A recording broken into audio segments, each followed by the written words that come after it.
Before we get started on this episode of Real Nerds Podcast, remember you can connect to the Real Nerds in many ways. You can follow us on Twitter at Real Nerds. You can go to our website, realnerdspodcast.com. You can like us on Facebook. You can also call us 720-6nerds5. Thanks for listening and enjoy the show.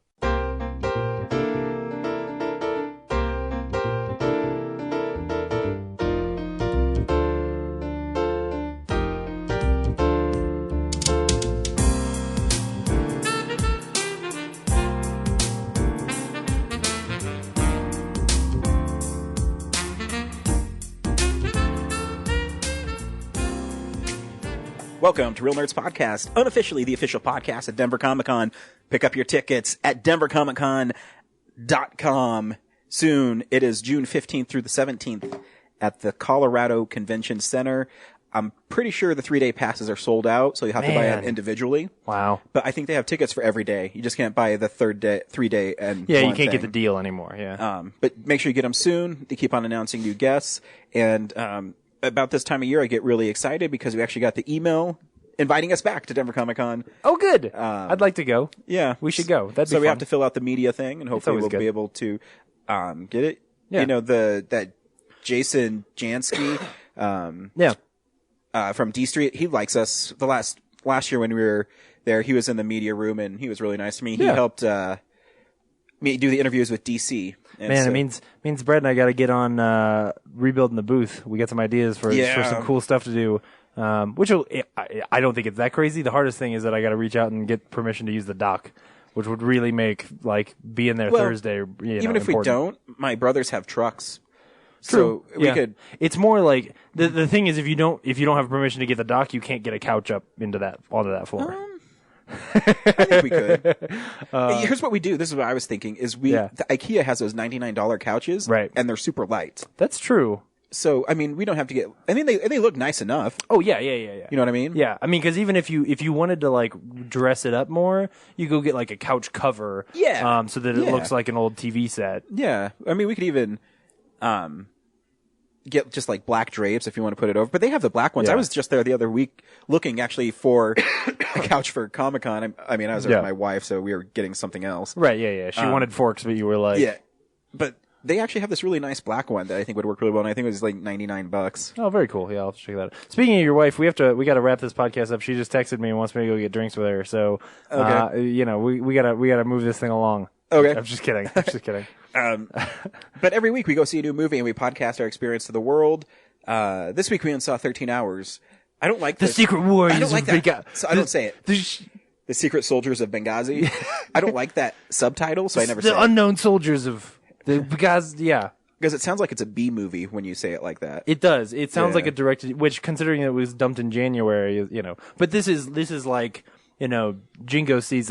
Jingoism season, because that's when like Lone American Survivor came out Sniper. that time. American Sniper did and I went to the Alamo and they showed the Captain America trailer right before it, and saw I was it like, too. oh man, like Dude, that's I love this 3 trailer, months away. but That's I don't like a little that over they put it 3 in front months of it. away. Yeah, And excited. This is how excited I get because anytime it's Spider-Man, I get super excited. Yeah. And so they're saying this is an official hoodie from Civil War, and it's like Spider-Man. Ooh. And so it's a Spider-Man that so it's the Spider-Man logo. Yeah. And his red is just like on his elbows, like Yeah. the webbing there, and the webbing's all like distorted, so it looks pretty cool. So Cool. if that's his costume, I'm down. All right, I'm down with that. Still neat. classic, has Yeah. updated a little bit. He's still Spider-Man, right? Yeah, Okay, that's all I care about. then it's all good. Yeah. So that makes me excited. So yeah, we'll tell you about the movie. We'll spoil it, I guess. So yeah, be excited for that. But not till the end. Not till the end. We're not going to spoil it right now. We also talk about movies we've been watching, comic books I've been reading. Cool. I have an interesting one this week. Neat. What else? Oh, we're going to talk about some news. Thank you. That'll be fun. Yeah, great news this week. Movies that are coming out. Yep. We just have fun. We talk about movies. Yeah, it's going to be good. My movies we've watched this week have been really different. So, Yeah. well, not different for me, but after when this is up, when you're done putting it up, my article for all my movies I watched last year should be up. Oh, cool. So hopefully, I've been working on it, and hopefully it'll be fun, and we'll go from there. Very good. What do you want to do first, James? Let's do some news. Just get it out of the way. Yeah, let's do. That's actually a good idea. In other news, the Prime Minister of Sweden visited Washington today, and my tiny little nipples went to France. I want you to get up right now and go to the window, open it, and stick your head out and yell. I do the cha-cha like a sissy girl. Oh, it's the ghost of Stonewall Jackson! Everyone, it's the ghost of Stonewall Jackson! I like a do da cha-cha. I'm sorry, we seem to be having some technical difficulties. Everyone died. I know. It's Everyone died this week. It's horrible. The biggest, what do you think the biggest one is? I guess David Bowie. It's David Bowie, yeah. I'm not... I would say that Alan Rickman is more shocking, but David Bowie is probably the biggest one.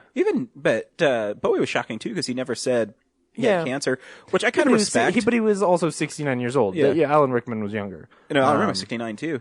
Was he really? Yeah. Oh, shoot. I just assumed. Yeah. Oh, my goodness. Don't be 69. Yeah, How old's my right? dad? Oh, God. Ryan, I need to go. I'm not going to pretend like I'm a huge David Bowie fan like everybody else did. Yeah. But my wife really likes him. Well, you knew that. Yeah.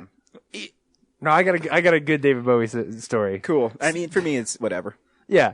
When I was a kid, I got really into the song Changes. Mm-hmm. It's a good song. Yeah, and it was back when Encarta was a thing. You remember before the internet, there was this thing called an encyclopedia. Yeah. And they made digital encyclopedias then one of them was called World Book and the other one was called World Book. Encarta. Yeah, I had like demo versions of both of them at some point. And I believe it was Encarta. You could look up David Bowie and there was a little video clip of about 10 seconds of Changes. And I listened to that video clip so many times that then one day my dad and I were out at a garage sale and he bought me there was a 1990 best of David Bowie album called Changes, Changes or whatever. And I listened to that album constantly. Hey, James, maybe people have never heard Changes before. Oh, God. I don't know if we can get away with it. Here's less than 30 seconds of Changes by Bowie.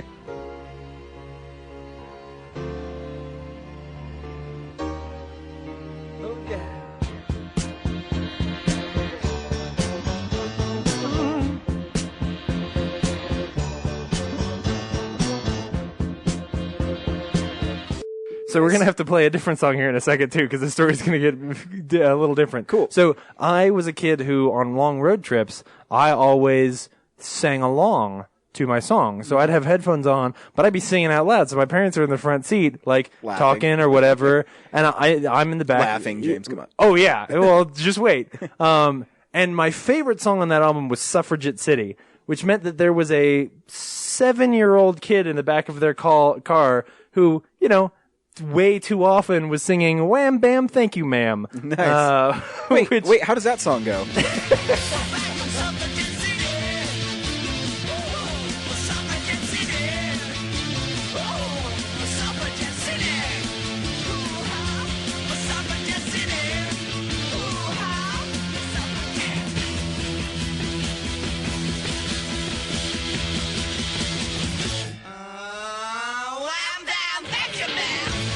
I hope it's less than 30 seconds each song. I do too. I really do. I don't know how this rule works. I've looked it up a lot of times. I just hope that no one's listening enough to ever be or like, hopefully no one cares. Come on, man.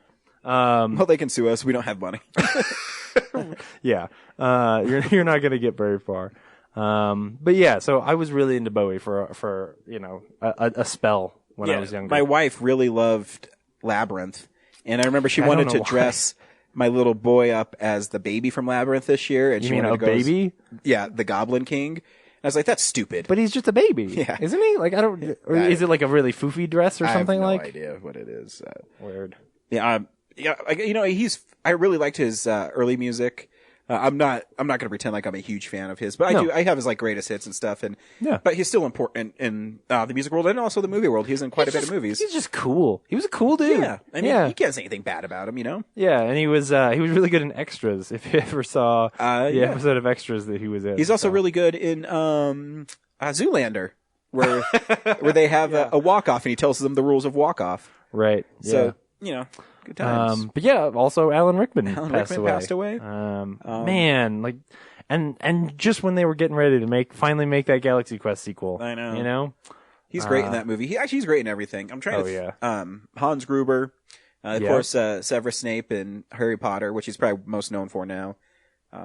Is he in Love Actually? He is. Yeah. He's one of those British actors who's in everything. He's so good. He is. He had a cool voice. Yeah, he did. The last thing he did was did you see that? He did this video that was basically it was a YouTube video where the more people watch, it's just the way the ads work, right? On YouTube is the more that people watch the video, then it racks up more and more ad points. So they made this video that was a tortoise eating a strawberry, and Alan Rickman talking about the fact that if you watch this video and share that video, then the ad money from that video is going to like saving children around the world or something like that. So it's just him doing this narration while you're watching this like funny, cute, adorable little tortoise eating a strawberry. It was great. Very cute. So go look that up. Also, Celine Dion's husband and brother died this week. Really? Yeah. That I didn't know. Yeah, that's tough.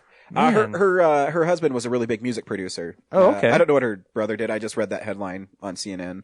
Wow. But that's a bummer for her. Yeah.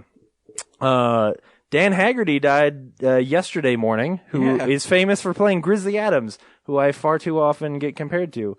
The last time I saw Grizzly Adams, he was on American Pickers.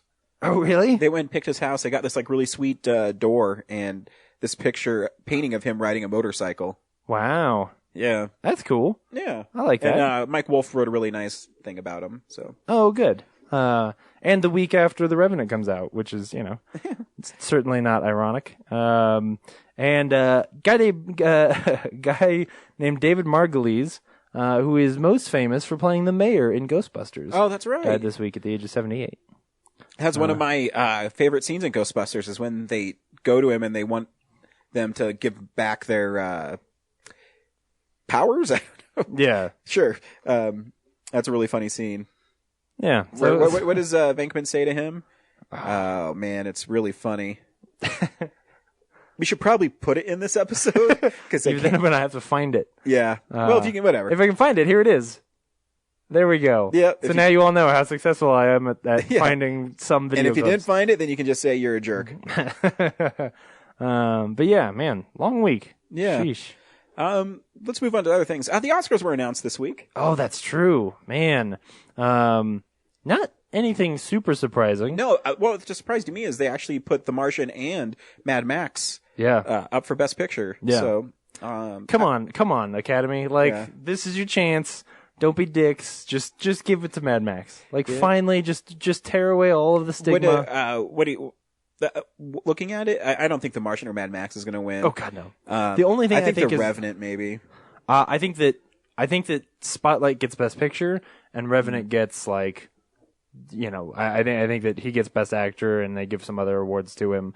The only one that I look at and I'm like, oh, that one's got to go is cinematography's got to go to Roger Deakins for Sicario. Yeah, I hope. Dude's been nominated 19 times and has never won. Like that one's just got political all over it. Let me. I'm trying to look it up now, a little but I can't more. get the internet to work.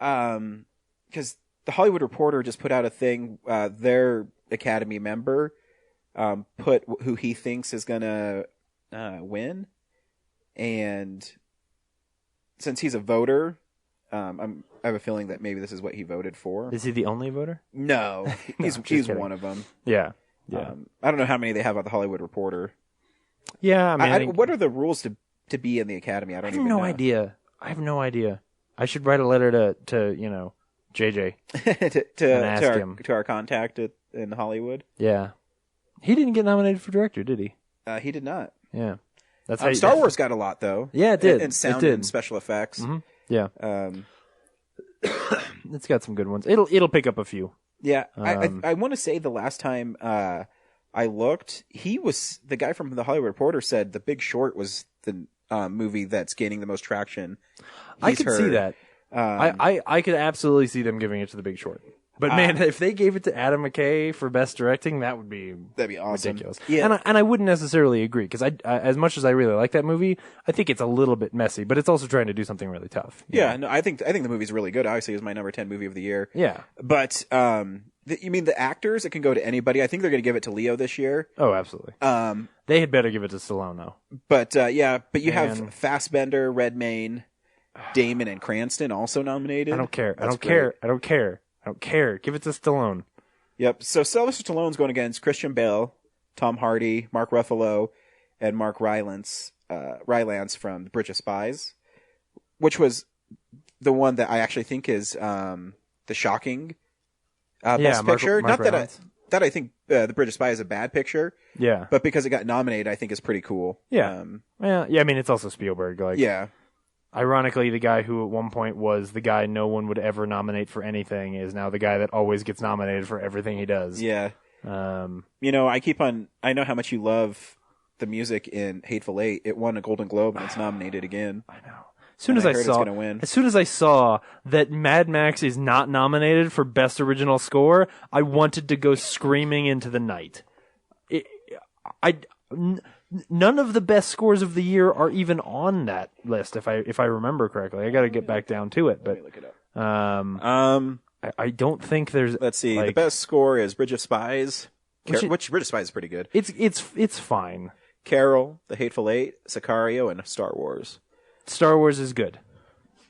Sicario, I'd have to listen to. Yeah, I got Sicario obviously when it came out. I haven't had a chance to watch it yet. Yeah, I bought it today, but it's definitely one I'll have to listen to again because I think the movie was so stark that I didn't pay attention very much to the score, if that makes sense at all. Well, and it's a very subtle, subdued score. Yeah, I mean, it fits the movie. Maybe that's why it's good, is because I didn't notice it.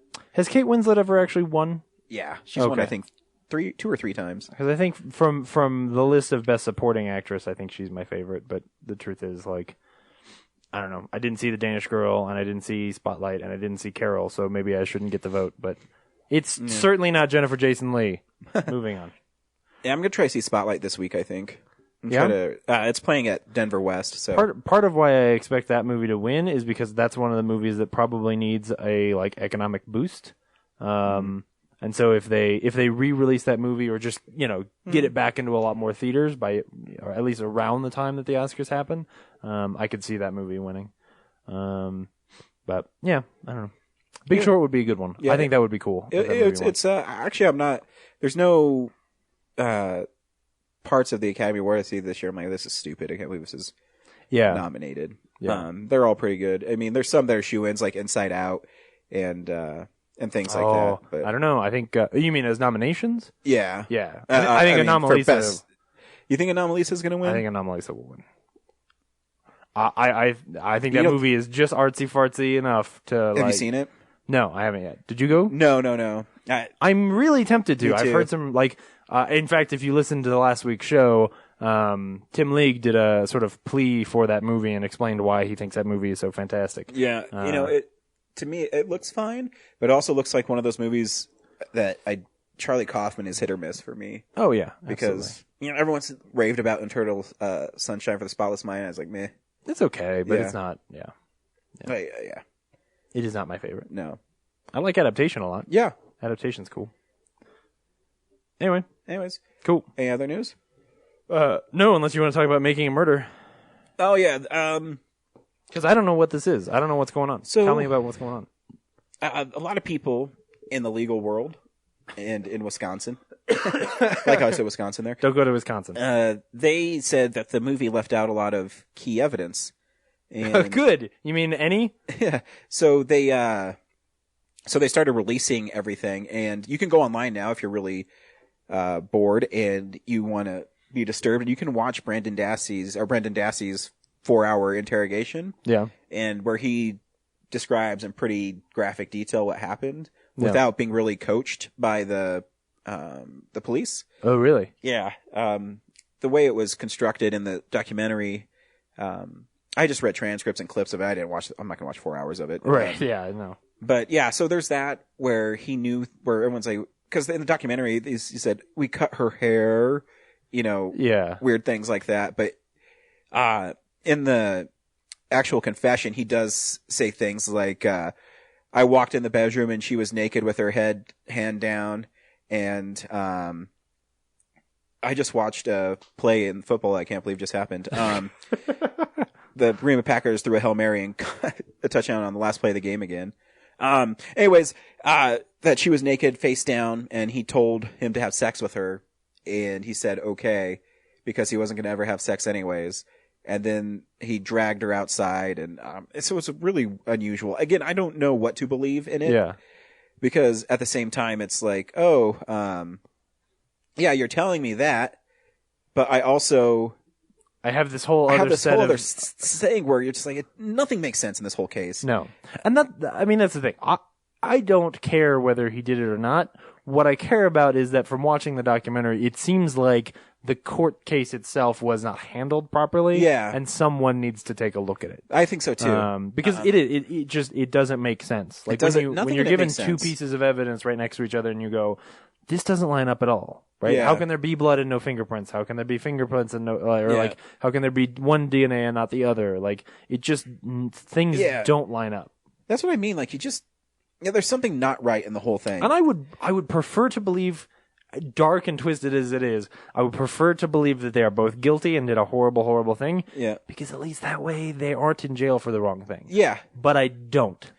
And I'm not saying I believe he's innocent. I'm just saying I don't believe he's guilty. Yeah, there's and his fiance in the show is now coming out saying that he used to beat her and threatened to kill her and all this stuff. So I mean, it's another thing I just don't know what to believe anymore. Oh wow, yeah. But you should read. There's a whole article on The Hollywood Reporter, and you can go on to Variety, and they start putting out all the other evidence that they like. There was evidence of his DNA underneath her car hood. So they never mentioned. So the question to me here is, what do you do to or about the documentarians or to the documentarians if this is like if the question becomes, is this deliberately omitted from the film? Right, exactly. Like is there anything really yet? But here's the thing: is I don't think anything that they've come forth with is any more damning than her body being on his property. You know what I mean? Yeah. It still seems circumstantial. Exactly, because again, that kid is, you just don't know what to believe. You know, he's saying the kid's bad evidence. Yeah, he's horrible evidence. And that's why they didn't let them use his confession in his trial, because he's so unreliable. Right. Because he said one thing one week, then he said something the other week, then he said one thing the other week, which could be he finally realized how much trouble he was in for what he did, or he didn't know what he was doing. You know, it's just, I don't know what to make of it. And I think that's the biggest problem and why it sucks, because the way the whole case was handled, it makes everything not work properly, right? Yeah. So everything you see is just stupid. Everything from the defense, from the prosecution, nothing makes sense. Everything was just bungled through the whole process of this trial. Yeah. And if he did it, I'm glad he's rotting in jail. But if he didn't do, there's enough doubt where you can't definitively say he did it. Right. Even with all the evidence that came forward, her body was found there. They found a gun with her DNA. They found his DNA underneath her car hood. It just, it gets you to that very frustrating place that the end of Serial does, where, you know, where you're almost sure he's not a good guy, but it's the frustration that you don't know. Yeah. It's the frustration of like, we don't actually have any truth, and we don't know what it is, and we'd like for someone to just tell us, because it's just a little frustrating. Yeah, and that's the thing too, is because it's more, I think people want things to get right. I don't think they necessarily believe that he's innocent. They just want it to be right. Right, exactly. And I think the only loser in this whole thing is that poor woman who was murdered. Because I think everything else is... Yeah. You know, I mean, there is a greater issue as... I mean, I don't want to say greater than her being murdered, but there is also this bigger issue at hand, which is also, if we don't know the facts now, and the legal system's job is to know the facts about a case like this when they convict someone, like, the reason why we don't know the facts is because these people bungled it up exactly, so much. and because it's the stuff with like the key, they didn't have to have. Right. Like if your case was so strong, you found her body on his property, you found a bullet with his DNA on it. Yeah. Then why are you planting the key? Right. You know what I mean? Then your case is strong enough. The last person to see her alive was that guy. Right. All the evidence points to him, but then when you're already against him, and then you plant a key there, then and if you have all of this evidence and he really does do it, why do you have the Manitowoc police involved in any way? Exactly. Why do you spend so much time searching a property, which is, more than you ever should? Why are there so many things that just like either he did it and the cops are fucking stupid, or he didn't do it and they're evil? Like there's no two ways about it. At the end of the day, it almost doesn't matter if he's guilty for what the purpose of the documentary is, because it's still, hey man, look at how bad the police just botched this thing. Exactly. So I don't know. We'll never get a clear answer. Yeah, but I do think that the question should be raised at some point. If we come to a place where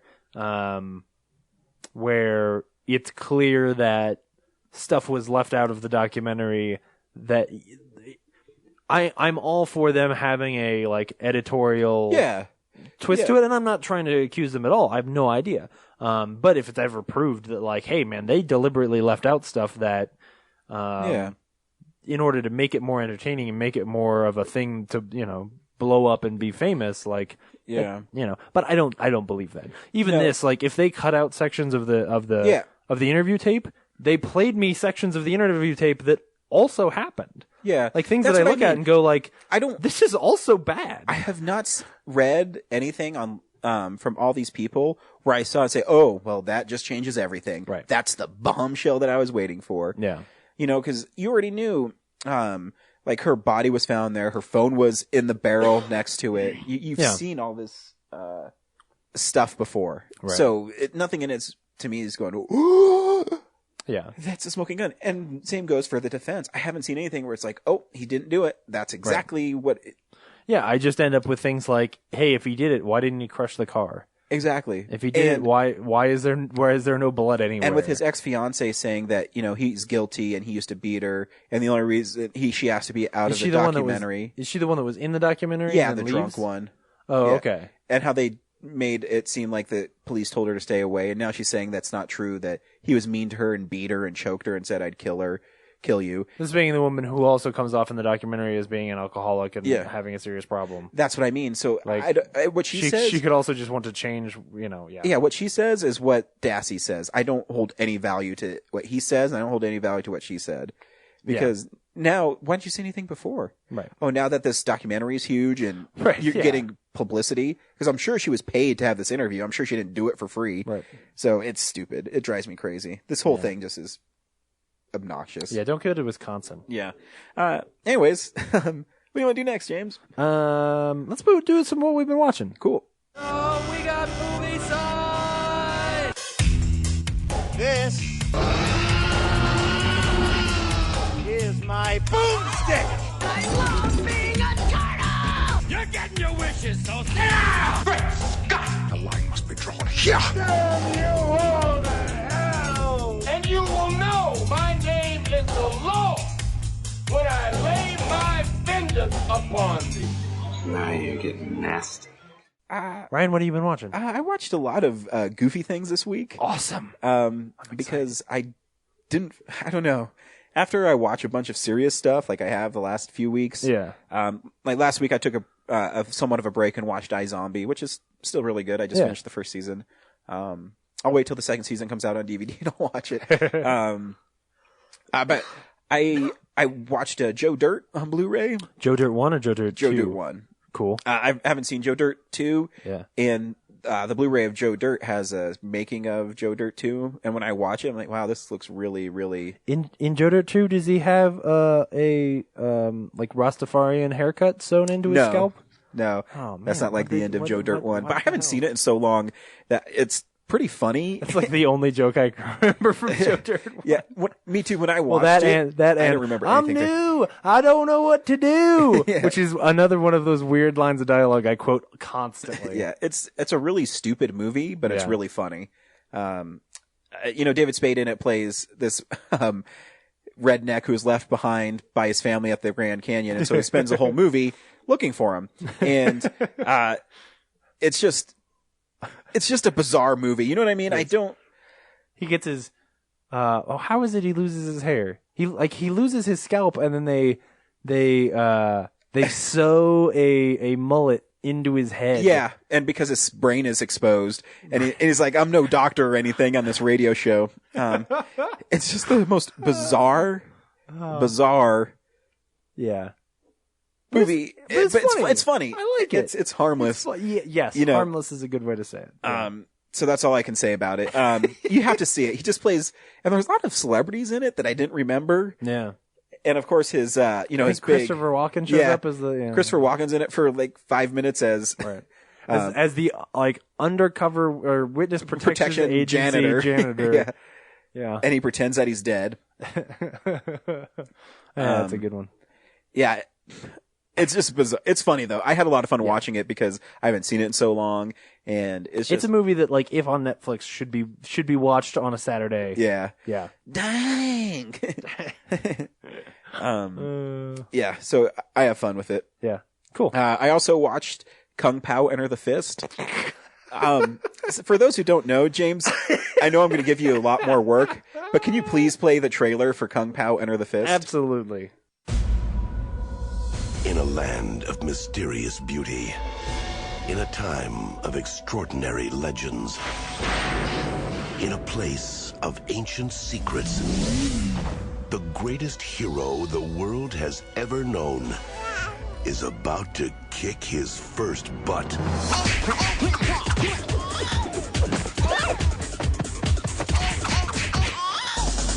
Now, after a lifetime of training... Hey, who's he? I don't know. The Chosen One has returned. If you truly are the Chosen One, then you must bear the sacred mark. To deliver the people from the forces of darkness.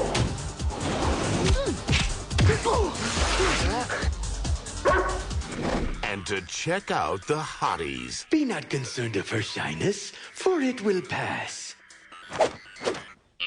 There you go. 20th Century Fox invites you to feel the fury.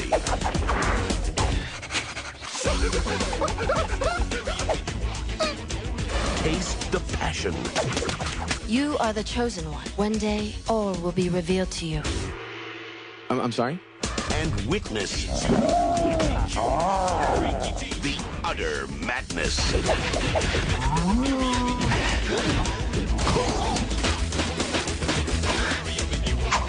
Kung Pao, Enter the Fist.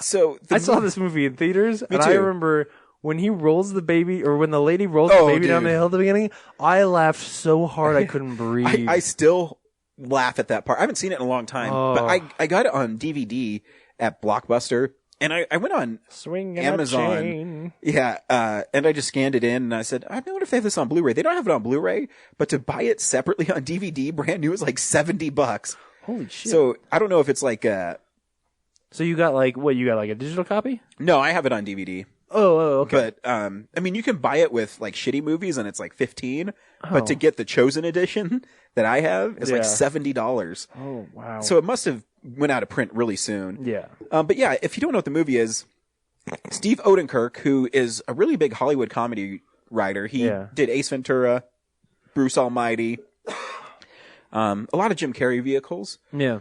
He's writing, I just looked it up. He's writing TV now. Oh, cool. But he's always had like his, like a big, career. And it's been, it's one of those guys where he's always written something and you're like, oh, he wrote that in comedy. Yeah. But in it, he puts himself into a 1970s kung fu flick. Yeah. But he dubs all the voices and he plays all the voices. So it was just like a huge, and it's like undertaking by him. It's like a couple of different movies taped together, right? Yeah. But he also shot new things for it. Oh, that's right. Yeah. Well, yeah, because like the Uniboob lady is new. Yeah, and he has this old man who he plays narrating the movie. And I mean, there's a part where he punches a hole in a guy and it's like a perfect cylinder. Yeah. And, he fights a cow. Yeah. The narrator goes, "How is that even possible? That doesn't make any sense. I mean, look at his guts." And he has a talking tongue on his tongue. Oh yeah, that's right. Tonguey, he calls him. Why? Because it's weird. That movie's brilliant. It is. It's so funny. And, every time I see the end, I haven't seen it in a long time, but I forget the end of it shows like the French aliens show yeah, up? But they show a trailer for the sequel that never was made. It's called Kung Pao 2, Tongue of Fury or something. Oh, yes. And it has a really funny, like he goes to Paris. It's weird. Yeah. And I just love, remember Windblow, the guy they trained, they say, "We trained him wrong on purpose." Oh, yes. And his shoes always squeak, so he's like, "Meow, meow." He's like, "No, I'm Windblow." We trained him wrong. I remember loving the villain in that movie so much. Oh, yeah. Betty. I am a powerful wizard. Your clothes are red. Yeah. The jokes come so fast, you really have to pay attention to it. Oh, yeah. Because it's like, It has the same sort of sensibilities as like if a Mystery Science Theater 3000 made a live action movie, right? Exactly. Like same kind of like really quippy, very self-aware jokes, jokes about like product placement for Taco Bell. Yeah, and there's like a Hooters in the background. Oh yeah. Oh gosh. Man. And I love too because he's dubbing his voice in, and he does the lady with like the curly cues. Yeah. I was just gonna bring that up because if you watch, he has to fill in what she's saying. Right. So she goes, "Don't leave, chosen one." Because her mouth is still moving on screen. It doesn't make any sense. Or he has Mufasa show up. Oh, and he calls him Simba. He's like, "I'm not Simba, I'm the chosen one." So he calls him Chimba. Chimba. Instead of Simba, the movie is so brilliant and so stupid. Oh, man, and the DVD is super cool because it has a lot of Easter eggs on it. Oh, really? So, like, if you select, I don't know, there's a part where you can move right and it's like the exclamation point and it's like deleted scenes, and it's a pretty goofy DVD too. Huh. So, yeah. Man. I really enjoy that film. Kung Pao. I'm glad you enjoyed it as well. Oh, I saw it with Chris Potts in middle school. That was, it was so good. Man. Yeah. Yeah, it's man, I saw a couple other movies. I'm going to bring up my Twitter feed because I forgot. Okay. But yeah, I'm glad you appreciate Kung Pao. Some people do not appreciate Kung Pao. Enter the Fist. There's definitely some dumb stuff, but it's totally dumb. There's like the scene where they're practicing to fight the bad guy, and the way to defeat the bad guy is to pull the pyramids off of his shirt. Yeah. So they have to like train on a dummy with pyramids on its shirt so that he can learn to pull them off of a dummy. Right. Okay, and the last movie I watched, I thought I saw more, but I guess I didn't. I don't remember. Right. Was Working Girl. Have you ever seen Working Girl? No. It's a Mike Nichols film. Okay. Starring Harrison Ford, Sigourney Weaver, and Melanie Griffith. Okay. And Melanie Griffith plays a secretary at like a stock broker company. Sure. And she gets her boss is Oliver Platt and some other guy. And they say, "Hey, if you want, because she doesn't want it to be a secretary. She wants to be like a stockbroker or whatever she does." They said, "If you want, there is a guy who's hiring assistants. It's not being what you eventually want to be, but it's a step in this right place."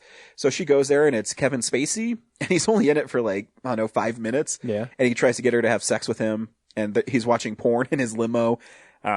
And so she's like, "No, stupid." And so she loses that job, because she puts on the ticker that goes across that her boss has a tiny dick. And so she gets fired. And it really says that on the ticker. And so she goes to a job placement thing, and they put her in, a new office where Sigourney Weaver is the boss.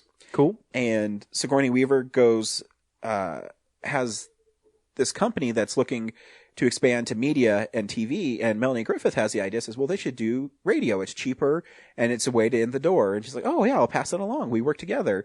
And so Sigourney Weaver goes skiing, and she breaks her leg in Italy, so she can't work. And so Melanie Griffith kind of takes over her job and makes it and she finds out that Sigourney Weaver is trying to backstab her Bow. and say that it's her idea, not Melanie Griffith's. Yeah. So Melanie Griffith then kind of takes over the fake role of being the person in charge. Yeah. And so she teams up with Harrison Ford, who's this guy who helps her do this purchase. And in it, Harrison Ford is like the handsome. Well, yeah. I don't even know what his job is. Doesn't matter. He's handsome. But he is really good in the movie. Like, really good. And I didn't know it was nominated for 6 Academy Awards. Wow. Best Picture, Best Supporting Actress, Best Actress. I think it won for Best Song. Harrison Ford wasn't. Does Harrison Ford sing? I wish. But there's this really funny part where after they have their first kind of meeting where Harrison Ford doesn't tell Melanie Griffith his name, and she doesn't know it's the same guy that she's going to be working with. Yeah. So the next day they're at their office, and Harrison Ford says, "Sure, we should go get dinner." And Melanie says, "No." He says, "Lunch? No. Well, we don't have to be a date. We can just go hang out." And she's like, "No." And so he gets in the elevator, and she says, "Don't you think that I just might not like you?" And he goes, "Me? Pfft, nah." And the elevator shuts. It's freaking brilliant. And in it, I love seeing Harrison Ford be like the charming, like funny guy. Yeah. Because there's this also part where he stayed up for 36 hours to get this deal done, and he slept in his office. And so in his office, he's, waking up and his hair is all disheveled. Yeah. And behind him, he has a glass office, and he has a bunch of women who work for him. And so he takes off his shirt to put on a new one, and they're all going, ooh, like in the background, oogling him. And he turns and sees them, and he like nods his head. He's like giving them the thumbs up. It's really funny. The movie is really good. That's cool. It's really clever. I think everybody should see it. I've never seen it. I was in from the moment you said Oliver Platt. I was like, cool. Yeah. Down. Well, he's only in it for like 5 minutes. It's okay. But if you want to borrow it, you're more than welcome to. Cool. Check that out. It's really fun. And, we didn't talk about this in movie news, and I don't know if you've seen this, but did you know the secret trailer that was unleashed this week? Oh, we didn't talk about that in movie news. We did not. Have you seen the trailer? Yes.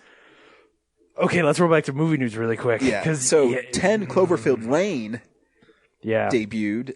And when I read the rumor and so the first thing I saw was the Slash Film article, which Peter Soretta used to be roommates. You emailed from JJ? I did. Peter Soretta used to be roommates with Dan Trachtenberg, who's the director of 10 Cloverfield Lane. So he had the scoop pretty early, which is that the movie used to be a movie called Valencia back in the early days, and started off as something else. But there's two things. One, you don't use the word Cloverfield unless you're doing a sequel to Cloverfield. Yep. And then when you see the trailer and it comes up and it just says Cloverfield and then 10 and Lane come in, you're like, oh shit, yeah, you're not burying the lead at all. Guess what, guys? And what's cool is it's a different movie. It's obviously not found footage. No. Yeah, it's a very different movie. But what's the awesome trailer? What's the song they use? I can't remember it. Oh crap! In My Room by the Beach Boys. Yes.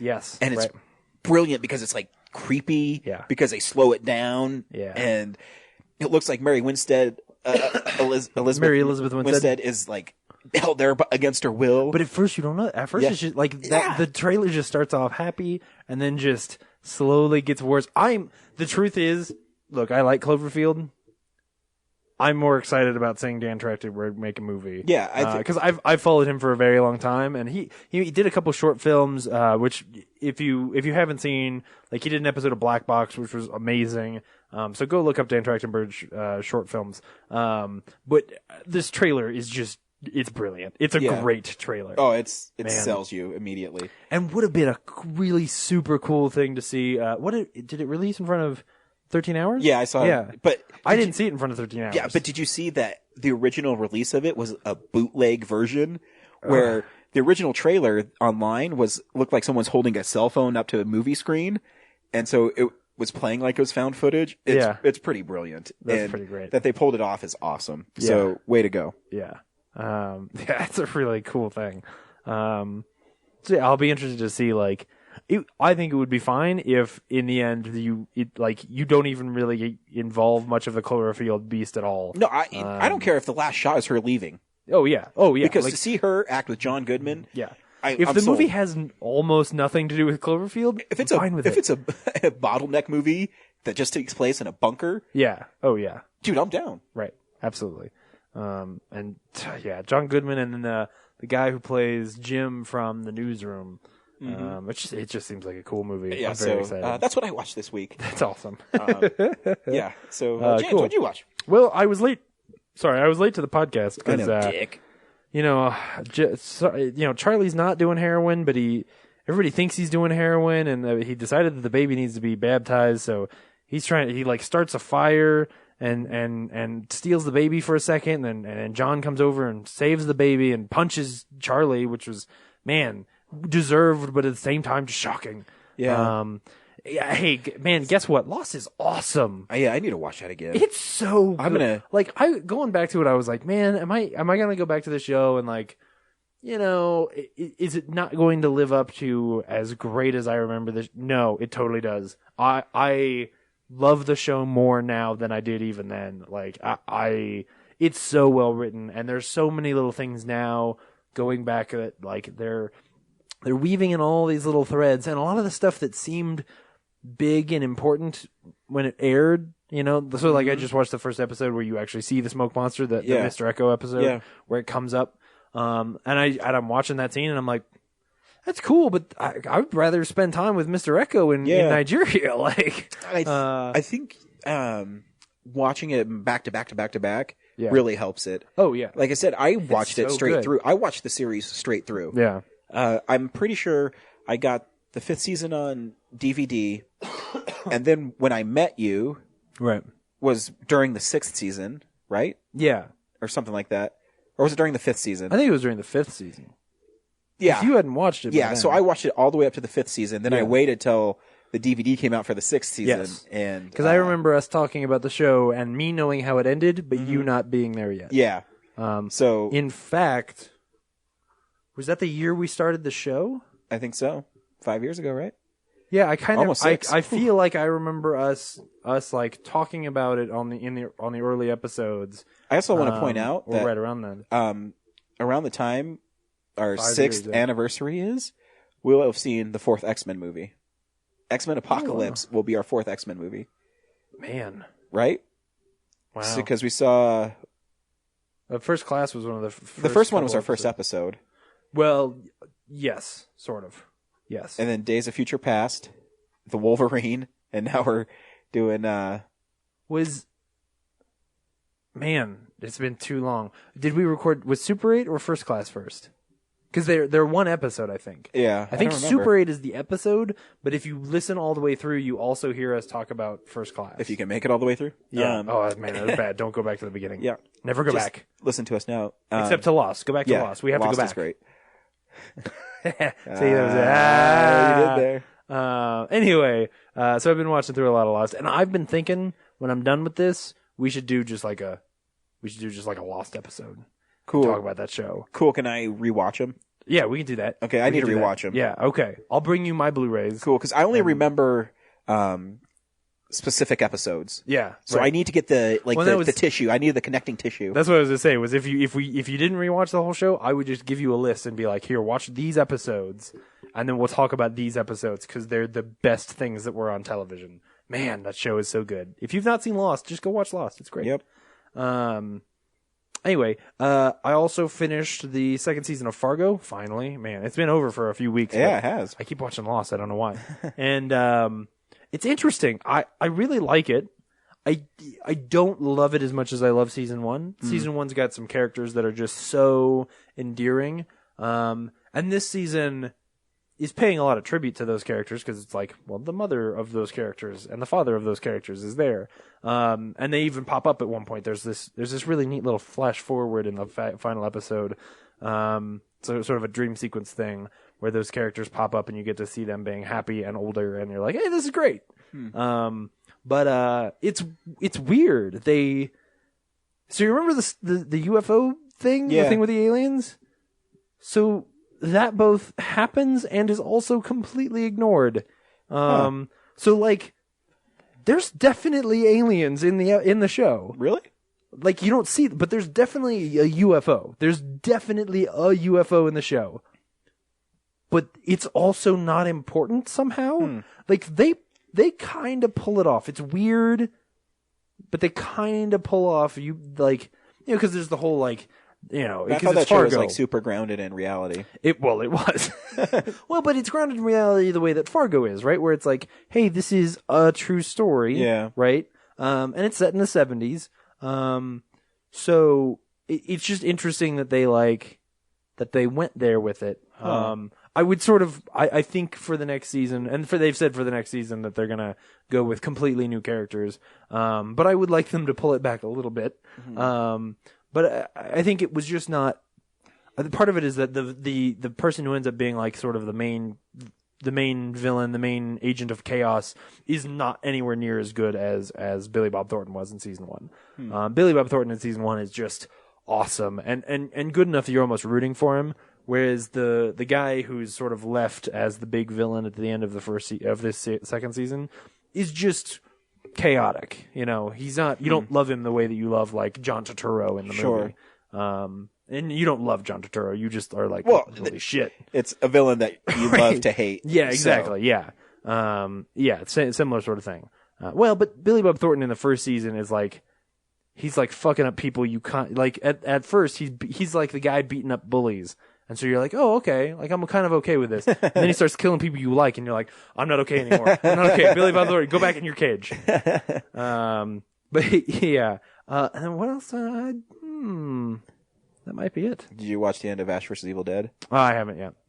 I'm taking my time with Ash vs. Evil Dead. I really like it. I'm just like, I only want to watch it when I'm going to watch it. If I get in bed and I've got 40 minutes or so before I really want to be asleep, I'll watch an episode so that I'm really paying attention to it. Gotcha. I don't want to just turn it on in the background. So, yeah, I think that's everything. Yeah. Cool. Well, we got a phone call this week. Ooh. Is it from Brad? It is from Brad. Hey, Brad. Hey, here's what Brad had to say. Hey, nerds, it's Brad, calling in because I'm sick and I really wanted to talk about Anomalisa and Superman 2, the Richard Donner cut before I forgot about all of it, which I'm quite prone to do. First off, Anomalisa, beautiful movie, very well made, very well written. The only problem is I hated the main character so much that I could not love the movie because of it, because that guy is such a dick, that character. So not the masterpiece people seem to believe, in my opinion. Masterpiece in terms of animation. Story-wise, I did not care for that guy. That character is a dick. Superman 2, the Richard Donner version, couldn't really tell. As I was watching it, I hadn't seen the regular Superman 2 in a while, so it wasn't until the special features that I really noticed what was different. I'd say either cuts of those movies, perfectly fine to watch. Obviously the original one, way more comedic, and the Richard Donner one, pretty straightforward, more dramatic.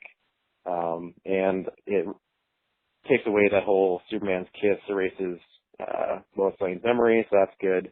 The only problem is to do that, he just spins around the Earth again, and even though he goes back in time to fix everything, Zod, Ursa, and Non don't come back from the dead, so I don't know why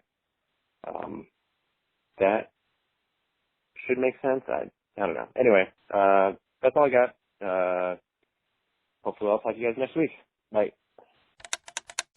Did you listen to it? I did. He had adventures in New York City. He went and saw Star Wars at the Alamo out there. Oh, cool. He also saw, what was that movie you were talking about, animated?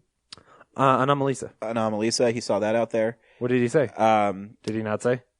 He did. He liked it. So okay, good. Cool. And that's Steve's from the Alamo, his favorite movie of the year. So, yeah. Right? Yeah. Yes. I remember that, right? Yes. Yeah. So thanks, Brad. Yeah, feel better. very He's cool. not here because he's really sick. Yeah. For some reason, every time he flies, he gets some bird flu or something. I don't know. He always brings SARS back with him. And, he does. Yeah. So here's a comic book you should get. Cool. Hey, look at that couple. Boy, they sure seem to be in love, huh? You know, what's with that? That's the second time you've commented on couples in love. Well, I like that sort of thing. Tell me, do you have a girlfriend, Brody? Had one. We just broke up. The Thing. Is this dork made of orange rock like the rest of his body? It's a superhero secret. And if you're ever wondering in Colorado where to get comic books, go to Colorado Coins, Cards, and Comics on 6700 Wadsworth Boulevard. They're open Tuesday through Saturday. 11 to 6. So you have 10 to 6. I'm sorry. Go see Andrew there, and he will hook you up nicely. But they're also open 11 to 6. Yes, they're just also open 10 to 11. Yep. Yeah. Yep. So what have you been reading? I've been reading. I've been catching up on my Spider-Mans, and Andrew, because he's such a cool guy, in my comics, he'll always put stuff that he thinks I'll like. Yeah. So he put in, so right now in Marvel, the big thing is Thanos, obviously, and the Infinity Gauntlet, which is, their cinematic universe. And I was flipping through my comics last week, and I saw this one. It's the Green Goblin. And it's, what if the Green Goblin got the Infinity Gauntlet? Ooh. And I was like, Is it a new What If? Yeah, or is it an old What If? It's a new What If. Wow. Just like randomly put out. And I asked Andrew, I said, I didn't even see any solicits for this. Like, it wasn't in, I read previews every month. Yeah. I didn't see it in previews. But they don't put every comic for Marvel in previews, but they do list them all. How often do they make a What If, though? That's what I mean. Like, and I forgot to ask Andrew, I was like, what the fuck is this doing here? One, a What If Infinity Gauntlet is fine. But for it to pick the Green Goblin, and then it used Dark Reign. Do you remember when he was the head of the Avengers as Dark Avengers? 4 years ago? Called Dark Reign? I don't think it was only 4 years ago, but yeah. I think it was like 3 or 4 years ago. I feel like it was when I was in college, which was 4.5 years ago. I'm sure it's 4 years ago. But yeah, so this issue happened. Okay. And in it, Did it fall through a time portal and pop up in 2016? That's what I mean. It's so bizarre, but it starts off with Norman Osborn's father, Ambrose, who, if you know anything about the history of the Green Goblin, Norman Osborn is messed up because his father used to abuse him and say he'd never be good enough. Yeah. So Norman Osborn says, basically, I'll prove you wrong and I'll be, a billionaire, which he ended up putting, that pressure on his own son. The circle of life repeats itself. So anyways, Simba. So the story starts off and he's being berated as a little boy by his father.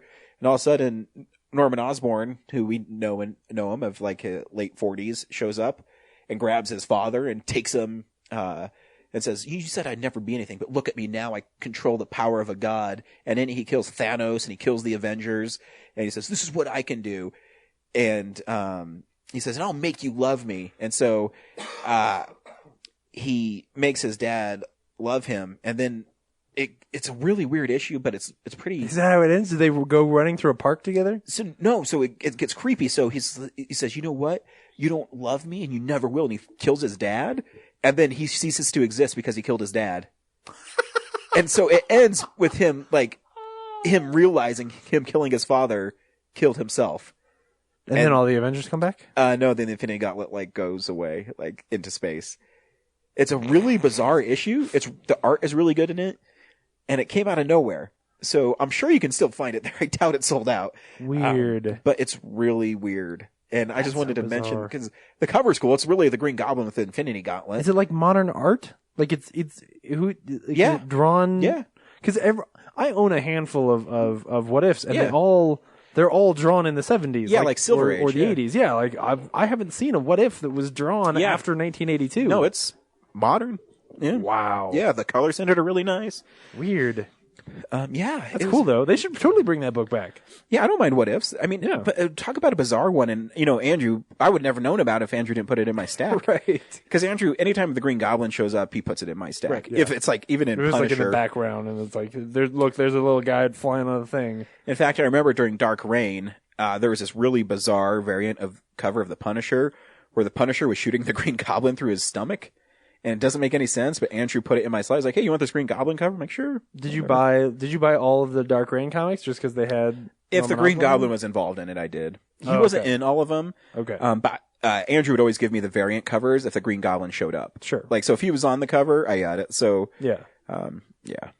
But yeah, so that's a really bizarre comic. Weird. Make sure you get a whole slot of Color Coins, Cards, and Comics. You get 20% off not only your comics, but if you order statues, like my new Batgirl statue right there. I saw that.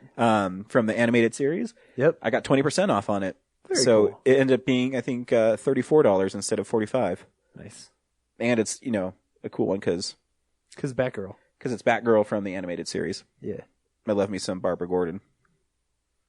You got a lot of Batman stuff in this room. I do. That Batman came with Arkham Knight. Right. And then there's a Scorpion. That Scorpion, who was designed by some animation studio in California, but they're from like Netherlands or Denmark or something. Huh. So that's why he looks a little different. Yeah. Anyway, cool. Very cool. Yeah, cool. So what's coming out on Blu-ray? I don't know. Ignition sequence start. Whoa, DVDs.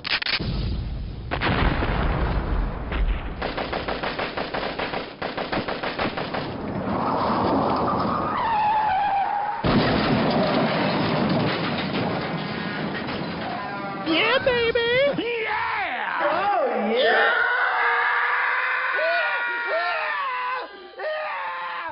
Yeah, baby! Yeah!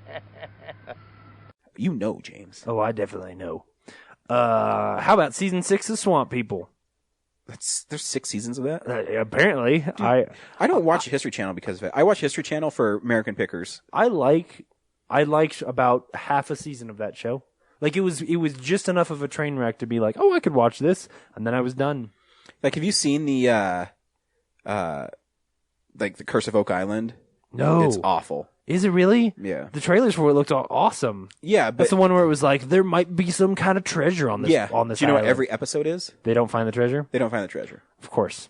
It's like it's like searching for Bigfoot. Sasquatch. Yeah. It's stupid. Guess what? If you ever found Sasquatch, I'd know about it before your episode aired. Exactly. This isn't the Jinx, man. Though that would be cool.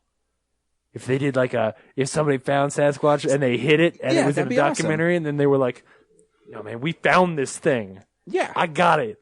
But the goofballs they put on that show, they'll never find him. No. Or they have the new one Hunting Hitler. Like, oh, that's cool. Hunting Hitler.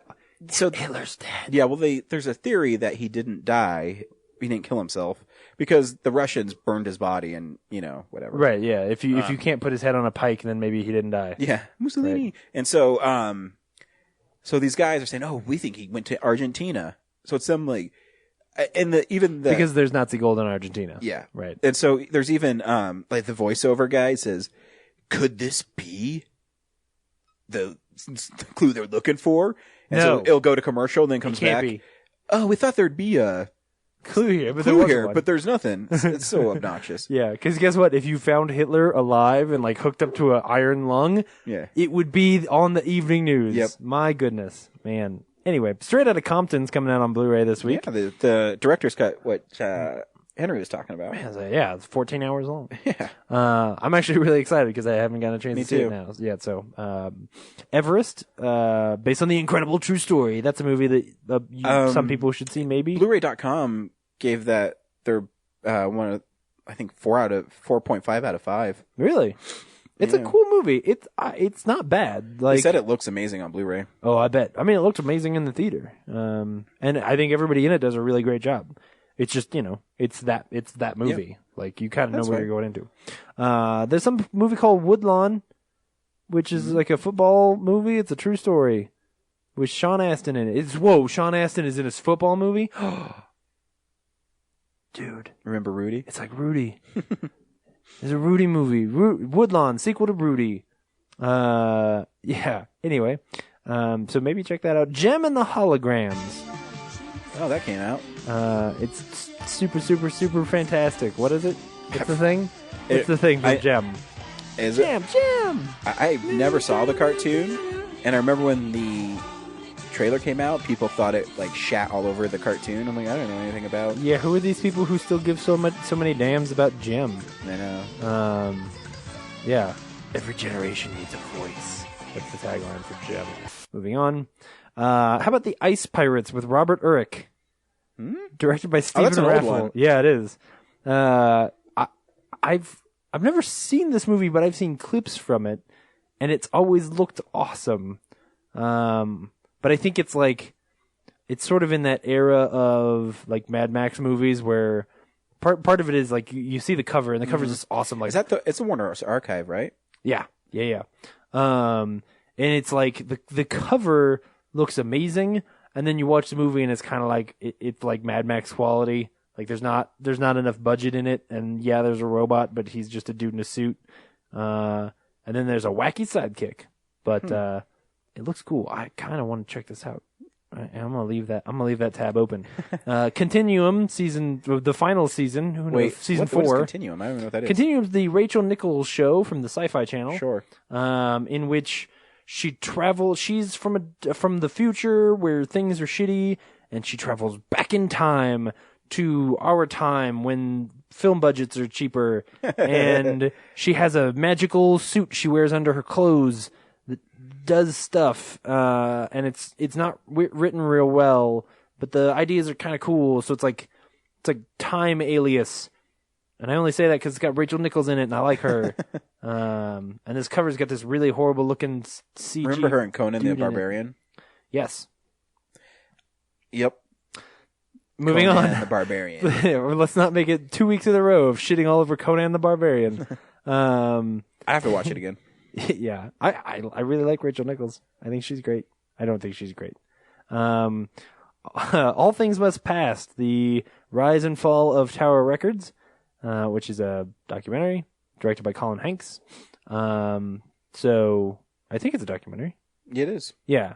It has to be because it's got on Amazon. It's got Elton John listed as an actor. I don't think he's acting in movies.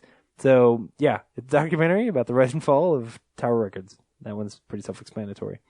12 Monkeys, season 1, which I've heard some kind of good things about. So I'm always afraid to watch anything on the Sci-Fi Channel. Yeah, me too. Because I've seen Continuum. And the very final thing is The Guardian, a William Friedrich film, which looks like some kind of horror movie, but it doesn't say that it's... Is that a Scream Factory? I think it's a Scream... It's not an Arrow, because it doesn't have the A on the front, because Arrow always puts the I think it's A on Scream the front. Factory, but it's not one of their... like big releases? Yeah, it's not one of their collector's editions. Tonight, while the world is asleep, an ancient evil is about to awaken. Really? Like that's your tagline? Scary. Oh, dude, I did forget a Scream Factory movie I watched. Oh, what'd you watch? I watched Ghost Town. Oh, the movie with oh my gosh, the British guy, Ricky Gervais. No. Yeah, Ricky Gervais. Yeah, Ricky Gervais. This one. Remember the cover of the skeleton that had the 6-shooter on his hip? Yes. So in it. So is it a Western with skeleton people in it? It's literally a Western that this dude has to save this town from the curse of this dead gunslinger. Okay. And so all the people cool. are stuck there, so they're stuck in purgatory. All right. And so he has to figure out a way to kill these ghost outlaws.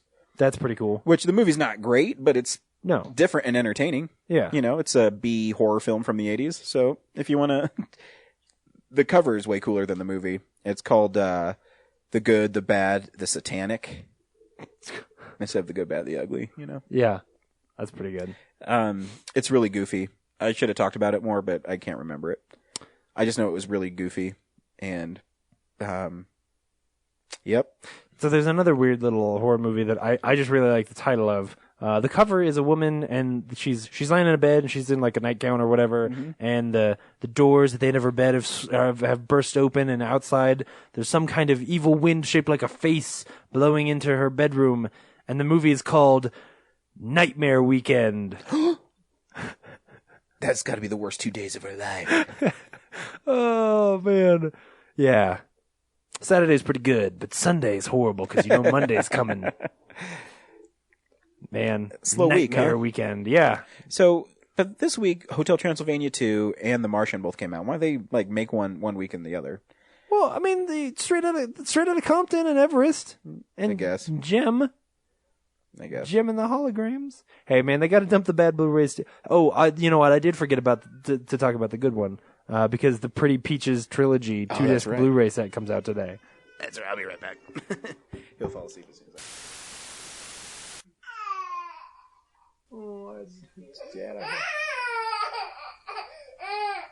I had a nightmare weekend. Good morning. How you doing, buddy? You having a rough night? Huh? Yeah. You look comfortable as you can be, though. Oh, buddy. He'll pass out soon. Oh yeah. Cool. So yeah, that's Blu-rays. Yeah. DVDs and stats. Yeah. Stats.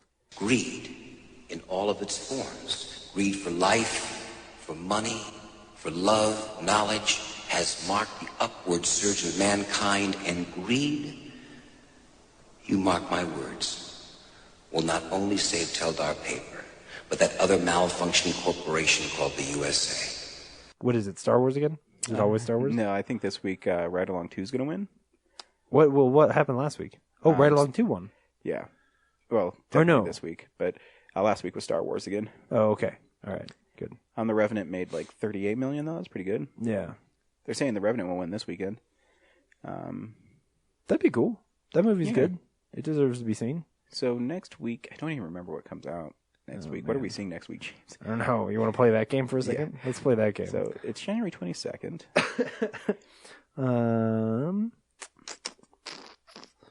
Dirty Grandpa. Mm-hmm. And The Fifth Wave, which is that movie where Chloe Grace Moretz is something and there's aliens. And IP Man 3. And The Boy, an American nanny, is shocked to find out that her English family's boy is actually a life-size doll. Lauren Cohan one from... Oh, yeah. No, I don't want to see that movie. That trailer looked bad. Synchronicity? Oh, fuck. We're fucked next week. I think we're seeing Dirty Grandpa. Yeah, we'll have to figure something out. I don't know. Dirty Grandpa doesn't look like Malachi. Mordecai, whatever that movie was. I don't know. I didn't see it. Oh, Jane Got a Gun. Is that really releasing next week? I'll see that. Or is that... Or am I looking all month? When does Jane Got a Gun come out? If you go to Box Office Mojo, it's on the right-hand side. I'm on IMDb. 29th is Jane Got a Gun. So, we're screwed. Yeah, so next week is... Dirty Grandpa's not going to make the most money. So, I can't believe Ride Along 2 is doing so well. Yeah. Who gives a shit? Obviously, some people. Man. All right, well, whatever. So we don't know next all week. Kinds. We're stumped. Who knows? Yeah. You know what? Sometimes the information we have to play with is just so bad that no one can guess what the box office numbers are next week. Anyway, cool. I'm gonna say Fifth Wave, 18 million. Sure. That's my guess. I like Chloe Grace Moretz. She can be good. Yeah, that movie looks horrible. Yeah. I think even my niece said that is a really shitty book. Yeah. So, or did she say that was a shitty book or The Mortal Instruments? I don't remember. Or it was Insurgent. She reads them, and no, it was Insurgent. She said she couldn't even get through the second book. Oh, yeah? So I'll have to ask her about The Fifth Wave if she's read it. Yeah. That's what I need to watch. I need to watch that Divergent movie. I know. You're the one who made the... Like, I'm doing comic movies. You're doing weird ones. Yeah, but there's not that many. I just need to know, man. Yeah. I just need to know. They keep happening. They do. They keep making these movies. Wub. Very true, Colin. So... Movie, right? Yeah. I think it's just the movie. Yeah. Wow. So this week we saw 13 Hours. Yes. James, should people go see 13 Hours? Yeah, I think so. I really like this movie. I thought it was pretty good. It for me scratched a lot of the itch that like a Lone Survivor would or did for a lot of people. Because I ended up not caring for that movie very much. I think that this is the movie that in the future I will point to when people are like, Michael Bay's a hack, and I'll be like, no, he's not. He's actually really talented. He just likes to make movies for kids most of the time. Yeah, I think it's good. It's not the easiest film to watch, but if you want to go see like an action war movie, like it's a pretty dang good one. So yeah. Yeah, you know, I didn't mind the movie. And when you see this movie, Michael Bay can direct action. Yes. There's one part though I was counting how many shots he's going to do in a row of like a helicopter and a moving forward camera. You know what I'm talking about? Like, yes. So it showed like an establishing shot of the helicopter like flying towards the compound. Yes. And then the next shot would be another camera coming up to the soldiers. And then the next shot would be the camera spinning. But he knows how to direct action. Yeah. And the movie's pretty good. No. There's some parts where I was like, meh. Yeah. But I really liked John Krasinski in it. Yeah, he's great. I didn't know. I mean, I knew he's a good actor because he's really great on The Office, but he was able to flex his action muscles in this one. Yeah. And his drama. He's got some good drama in here. Oh, yeah. Man.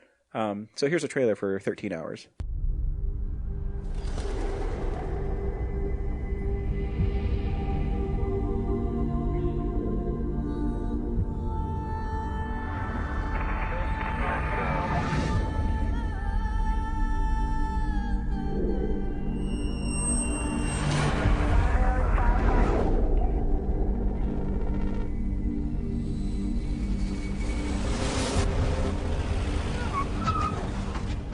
Libyan visa. Official. Pull over for inspection. Sorry, sir, I can't do that.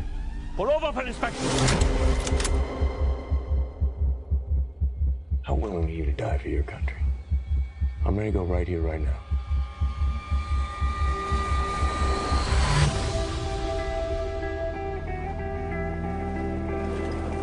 Everybody, this is Jack Silva. Jack. We train SEALs at Coronado, so he knows the drill. Welcome to Club Med.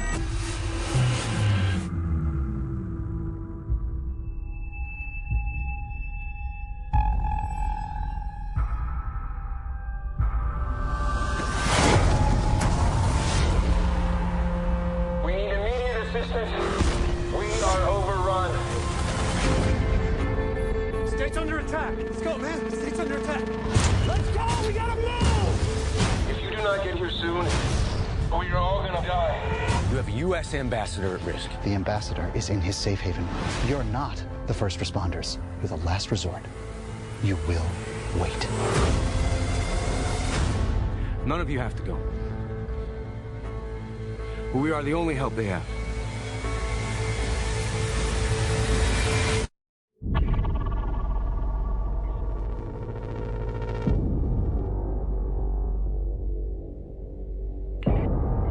I called fire support. Never came. You're not giving orders anymore. You're in my world now. We have 36 American lives to save.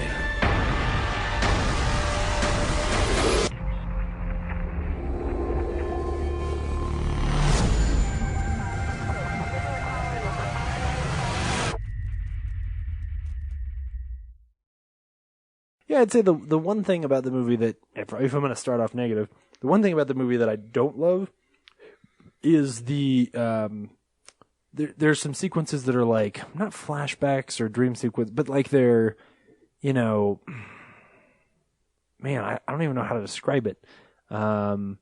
They're these very like, they're laying it on thick as far as the like, you know, all these guys have got families and all of that stuff. And I think they do the actual family sequences where it's like, hey, here's some guys talking to their families.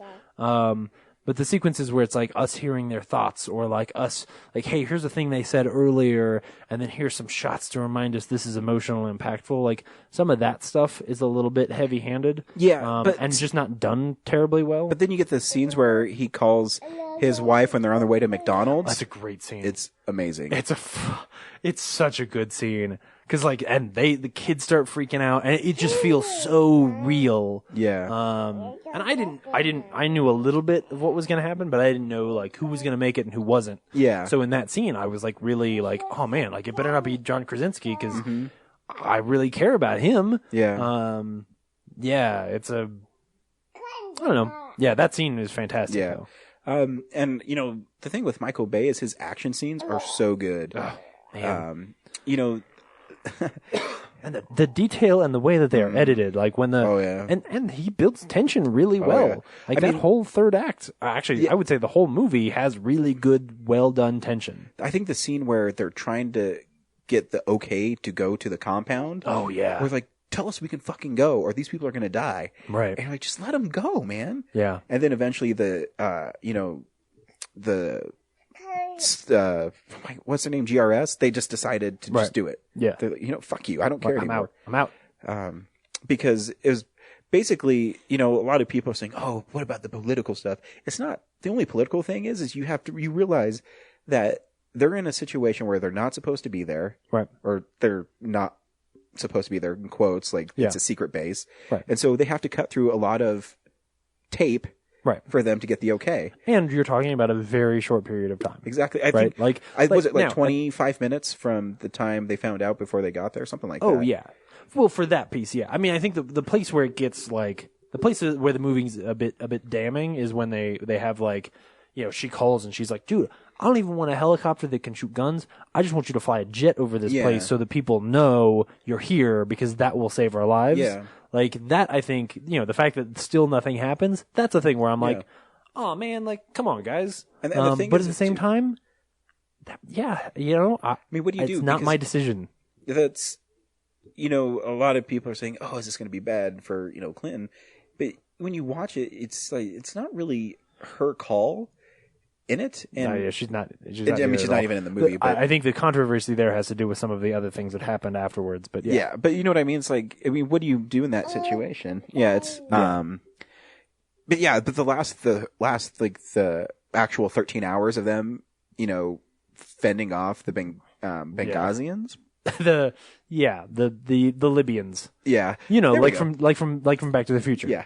But the scene where they go through what they call zombie land, like constantly, because you can tell that they don't have any formal training. These guys, these Libyans are getting mowed down by just 6 guys.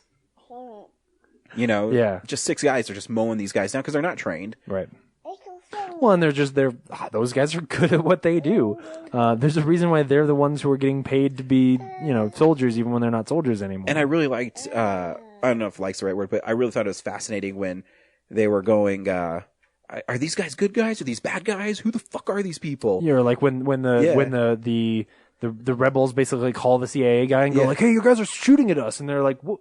They're shooting at us. Yeah. Like, we don't, it does, it makes like the line, it makes you understand like how screwed up the whole situation is. And at the end, when the one guy says to their interpreter, like, you guys got to figure your country out. Yeah. You're just like, yep. That's right. They do. Like, you guys need to figure this shit out. And he's 100% right. Right. You're just like, I don't know what to do with this.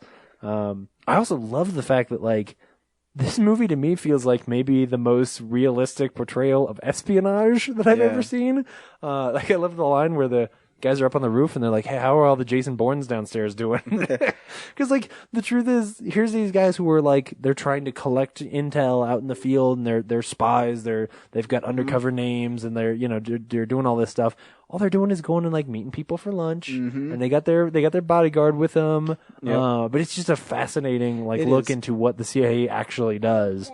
And it's not, you know, there's a lot of just pencil pushers and, like, the guy who when the guy's like, well, grab a gun and come upstairs, I'll show you what's going on. He's like, wait, that's not my job. That's his job. Yeah. Is he serious? Yeah, he's serious.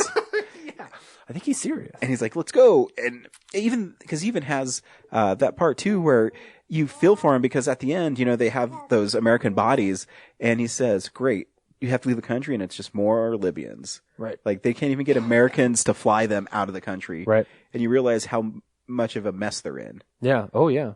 Yeah. And how they just left because what are they going to do? They can't do anything. Right. So yeah, really fascinating movie and really well made. Yeah. Yeah. I mean, I think it's not a movie like I'm not particularly moved by it. No. But you know, I don't think it's too jingoistic or weird. No, not at all. You know, it's just trying to tell you this interesting story. Yeah, I don't think it's at all. I think it's just telling you a story of like something messed up that happened. Yeah. And what's interesting is like I actually really like the action sequences and enjoyed watching them, even though there's something about it where you're like, well, because this is real, I guess I should be disturbed. Yeah. But the truth is, I kind of like watching. I don't know. It's well made action. Like I don't know. It's a fun movie. I'm crazy that guy kept his arm. Yeah, man. When that one came, that was the moment in the movie where everybody in my theater was like, "What?" Even Jack says, "Quit messing with you and mess it up more," because he kept on trying to move it. He's like, "Hey, isn't this fucked up?" I mean, there's this part where it's like completely off, and you're like, "Well, he's lost his arm clearly," and then they show the picture of him, and he's got an arm, and I'm like, "Wait, how?" Dude, they put a tourniquet on it. Right, yeah, exactly. Yeah, it's okay. We got Band-Aids and super glue. It's all right. But remember, you saw his picture at the end. He had both his arms. Exactly. I know. That's what I'm saying. Great job. I don't understand. Great job. But yeah, I think it's a cool movie. I would say it's worth seeing. So cool. Yeah. Yeah. So next week, I don't. Cool. I don't know what we're watching. I don't know either, man. We'll figure something out. We always do. So yeah. Squirrely kid. Bye. Bye. Visit our website, realnerdspodcast.com. You can tweet us at real_nerds. You can email us even, realnerds@gmail.com. Like us on Facebook. Hey, stream us on Stitcher. You want to call us? 720-6nerds5. And download us on iTunes. Just search Real Nerds. Thank you, Joe Kempter, for the wonderful voiceover. And also Spark Mandrill for the wonderful late-night jazz smooth sounds of movies. You can find them on SoundCloud. This has been a Nebulous Visions production.